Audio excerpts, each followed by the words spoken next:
Hey, this is Wren Sinclair, and you're watching the Battleground Podcast.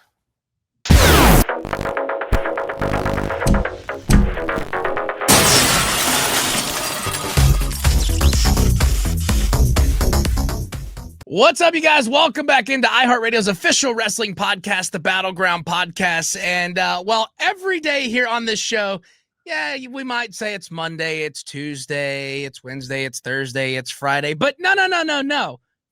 We say every day is Wren's Day on the show. And joining us is Wren Sinclair. How are you doing today?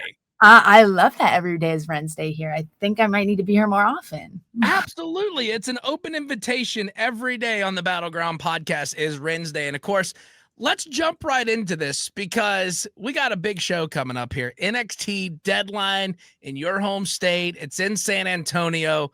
The Iron Survivor Challenge is back. And you've been in this match before and didn't quite play out the way that a lot of us fans had hoped for you. But this time around, it has a different little bit of a catch to it. John Cena is picking. And if John Cena was to pick you to participate in this again, what would that mean for you? Honestly, I think it would mean the world. I feel like whenever I grew up watching WWE, I loved John Cena. When I would play the video games, if I wasn't Scotty Too Hottie, I was John Cena. Like that was my guy. So to be picked by him, especially since he is like on his way for his farewell tour and he's giving back to NXT and the future of the business, it would feel like he has trust in me. And I think I'd probably faint. And then when I came back to, I'd be like, let's do this. Absolutely, for sure. And I know we've seen here on social media, John Cena has spent some time at the Performance Center. We've seen him pop up. Have you had any interaction with him while he was at that Performance Center? And if so, did you get any little tidbits of advice from him? Yeah. So I was a part of the few that did get to speak with him and ask him questions. I asked him many, many questions. And it was incredible. The way that he speaks and the way that he articulates everything. It's not only inspiring, but it's very validating that I think that I'm doing the right thing, that I feel like I'm in a good spot in my career. And the only thing I can do now is just keep moving forward. Never give up. Hustle. Absolutely. Respect. Absolutely. And you talk about being on this amazing career, and we have been fans of yours for a while, which we'll talk about some of the past, including the NWA days later in the show. But you've had a wild ride since getting there to NXT, joining the no quarter catch crew, making big moves, becoming a name that people are chanting at NXT and WWE shows. When you look back to when you first arrived in NXT, did you ever imagine that you would be in this position that you're in now? No. I was terrified when I first came to NXT, and I think it kind of showed a little bit. I was terrified, but I was enamored and I was excited with everything that is WWE, because when you start off like at a professional wrestling school, your goal is ultimately, most of us, is WWE. So to finally be not only through the doors, but making an entrance on a live television show, it was like a pinch me type moment. So when I walked out there, I think if you go and look back, I just had like this dumb look on my face of just pure excitement, which I feel like most people who watched me prior aren't used to, because I was just so calm, cool, and collected. But being in front of that crowd and knowing that there were the hundreds of thousands and millions that are going to consume all this later, watch it at home or watch the replays. It was surreal. And I, again, just had a dumbfounded, so excited, like this is what I worked for. And now it's all finally paying off. And here I am. Absolutely. And it's great to see all the hard work paying off, because again, I go back to what I said earlier. We've been big fans of yours for quite some time now, and it's awesome to see where you were to where you are now, and it's incredible. And of course, You're going to be there at NXT Deadline December 6th in San Antonio. We're going to put it out there in the universe. John Cena's going to pick you for that for sure. And, I got to ask, because you look at the women's division in NXT, and it's gotten absolutely stacked lately. You look at it, the talent, the storylines, surprises. From your vantage point, like, how do you feel about where the division is today and where you fit into that picture? That is a great question. I feel like the women's division, period, over on NXT, SmackDown, Raw are just like leaps and bounds ahead of where we used to be. The women are raw, no pun intended. They're real, and they're so aggressive. Um, and it's crazy because like some of them, they're like real cute. They're very cute. They're very pretty. They're very put together. And then they hit you and you're like, "Ooh, what? You're kind of strong." Um, I think I fit in. I think I fit in well. Um, Right. I Absolutely. I don't know. I feel like I bring a different energy to the roster. Not to say that the other girls aren't funny like me, but my personality is unmatched. Absolutely. And, one thing that a lot of us fans have been noticing, and I want to ask you this, what's really going on between you and Kendal Grey? Because, I mean, we're kind of noticing there's the chemistry, the timing, the little moments. Is there maybe an all-female version of the No Quarter Catch crew on the way? Well, obviously, I mean, and we're not calling it that. We're calling it the Wren QCC. And yeah, I Yes. felt like the NQCC prior, it was working, but it wasn't like working. I don't know if Mhm. there was just too much like testosterone or something, but once the other two left, I decided I needed to make something for Charles to come back to. And honestly, women are the future. And so a feminine Ren QCC, female powered, seems like it might be in the future. And Kendal, she is now an official member of the Ren QCC. So Mhm. now we just got to see if there's any other women that can hang with us, I guess. Yeah, absolutely. Is there maybe some considerations, maybe some people that you would like to kind of, if they're paying attention to this, kind of extend the invite to? Well, see, I heard that the best people move in silence. So I can't put all my cards out on the table. We got to catch certain people, maybe like Fatal Influence by surprise, because right now it's just me and Kendal, and there's like three of them. So Right. we can't let them know our next move. Exactly. You, And I you know don't they want to. watch this, so I can't give my answers away. Exactly. We don't want to spoil this for anybody. Of course, Wren Sinclair is our guest here on the show today. NXT Deadline coming up here December 6th in San Antonio. You can still grab tickets, Ticketmaster.com. Story-wise, I got to say, you've been involved in some pretty big moments. We talked about the Iron Survivor matches, establishing your name and everything else.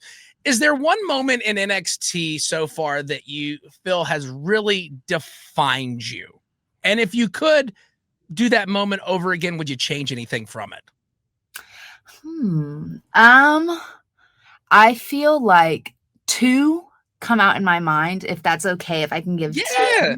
This is your show. I'm just here. Oh, awesome. Okay. Well, I think personally, for me, um, getting involved in the NQCC really helped give me a home here at NXT. Before I was just bouncing around trying to find a friend. And then I ended up realizing that you don't have to find friends, that you can just blackmail someone to be your friend, and it might work out for the best.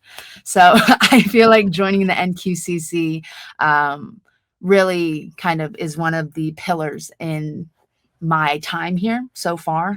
Mhm. And then the second one I would say was the Iron Survivor match. When you're in a match like that, it is so chaotic. And I had some time to reflect during the match. I was in the penalty box for quite some time. Right. But in that little box, I don't know how physics works or anything, but like the sound that came from the crowd in Minneapolis, which I was not expecting to care about me at all, because Mhm. it's like, who am I? Um, just the sound that came in over those walls, and they were like counting down for me to get out, and it just like lit a fire in me.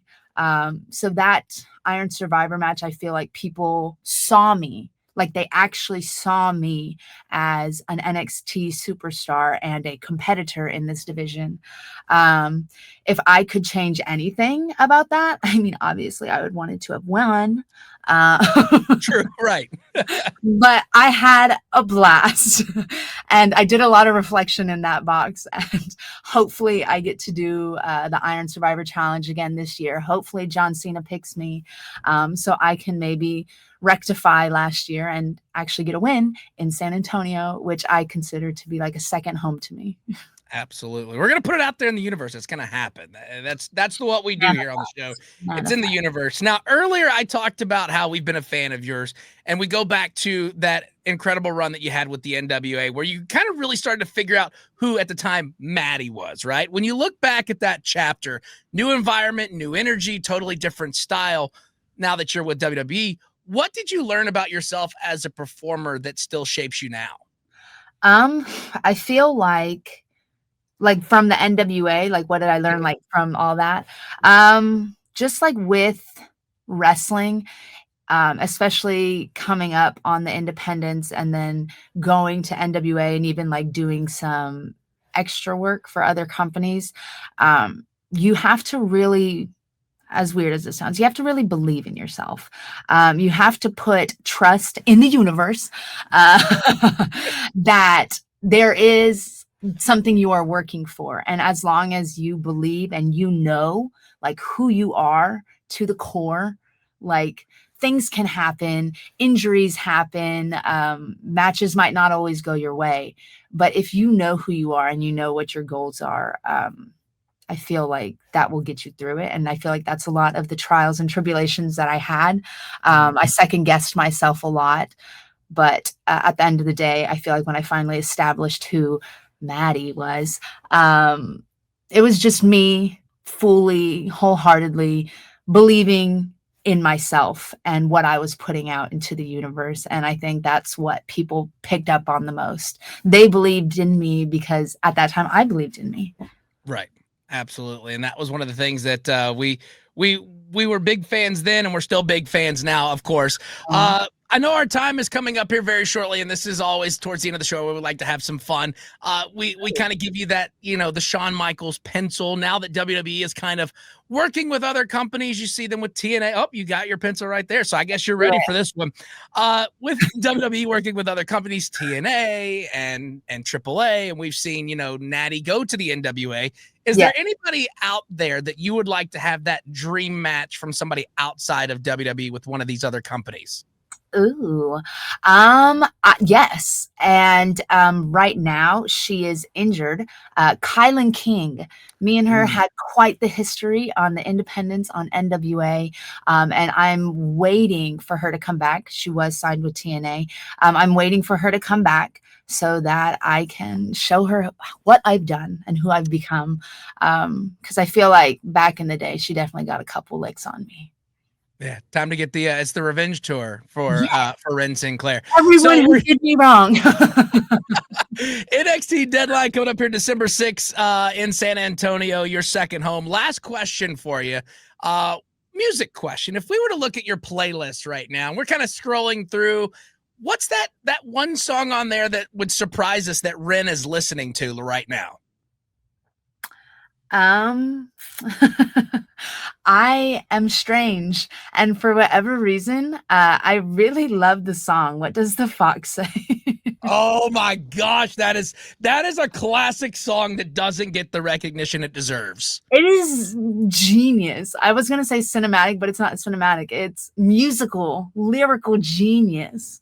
It is an incredible song. That maybe we can figure out some way that we could get that as one of your theme songs when you walk out to a PLE one day. Like people would. We already know the crowd's reaction when Wren comes out, but if all of a sudden you hear "What does the fox say" and you come out, Incredible. Let's make it happen. Let's do it at Halloween Havoc next year, and you come dressed out as a fox. Yeah, and I think we should get the actual singer of the song. I don't know how to pronounce his name. Is it Yelvis? We should get Something him like that. Yeah, we should get them, and it'll be a vibe. Oh, that'd be incredible. Wren, it is an honor and a privilege to have you here on the show. As we wrap things up, before we let you go, anything you want to say to the fans watching or listening to this right now? I would like to say hello and follow me, follow Wren's Days, but most importantly, follow the Wren QCC on NXT.